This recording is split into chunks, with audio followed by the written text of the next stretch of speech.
Parliament में आज के डेट में कास्ट पे बहुत ज़्यादा बातें चल रही है और ये राहुल गांधी जो है ये बिल्कुल कास्ट कास्ट कास्ट की बातें करते हैं। मैंने आपको 50 बार बता दिया है कि कास्ट से राहुल गांधी को फायदा होता है, इसलिए कास्ट कास्ट चिल्लाता रहेगा। वो अगले 100 साल तक कास्ट ही चिल्लाता रहेगा। पर कास्ट जो है, कास्ट कास्ट कास्ट बोलोगे और लोअर कास्ट अपर कास्ट, ये कास्ट बार बार याद दिलाओगे तो वो कास्ट कभी खत्म होगा कैसे? मेरी समझ में ये नहीं आ रहा है।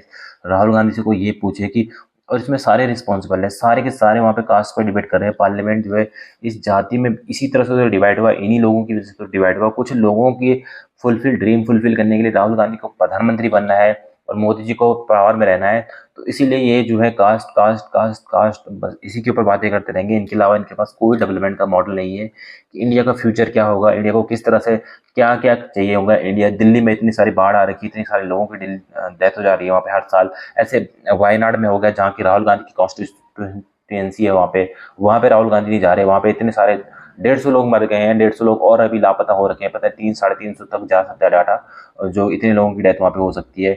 हर जगह बाढ़ आ रखी है, असम में हर साल बाढ़ आ रखी है, उत्तराखंड में हर साल लैंडस्लाइड होती है, दुनिया भर की चीजें हो रखी है।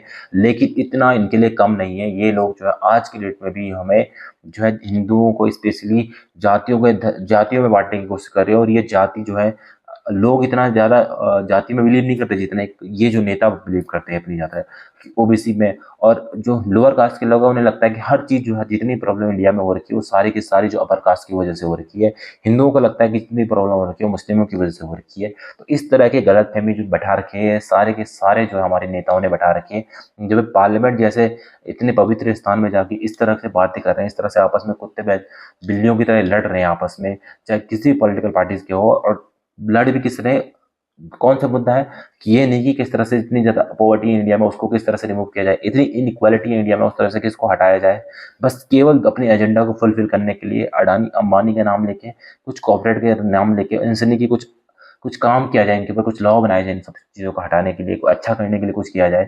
सारे के सारे कोऑपरेट होके अपोजिशन का सिर्फ और सिर्फ ये काम रह गया है, राहुल गांधी का लीडर अपोजिशन एज ये काम रह गया कि किस तरह से बीजेपी को ह्यूमिलिएट किया जाए, किस तरह से उन्हें बताया जाए कि आप हर स्टेप जो है, जो भी आप काम कर रहे हो गलत कर रहे हो। अग्निवीर को लेके देखिए ना, अग्निवीर की पॉलिसी है, उस पे किसका काम होना चाहिए सारे के सारे रिफॉर्म लाने के लिए कि भाई इंडियन आर्मी करे, इंडियन आर्मी जो भी ठीक लगे उनको उस तरह से करेगा। उनको रखना है अग्निवीर को तो रखे, ना रखना है तो ना रखे। इस तरह से जो जो जिस आदमी की उस फील्ड में एक्सपर्टीज है उसको कंसिडर करके लेकर। लेकिन राहुल गांधी जी क्या बोल रहे हैं कि इसको कंप्लीटली स्क्रैप कर देंगे। अब पॉलिसी कोई बनी हुई है, बीजेपी ने बना रखी 4-5 साल से, तो आप सीधे के सीधे स्क्रैप कर दोगे? तो आर्मी से पूछोगे, आर्मी के हिसाब से करोगे, जितना भी होगा कुछ इधर उधर करके करोगे। लेकिन सीधे आप बोल रहे हो स्क्रैप कर दोगे, तो इससे क्या फर्क क्यों कर रहे हैं राहुल गांधी जी? सिर्फ और सिर्फ इनको पावर में आनी है।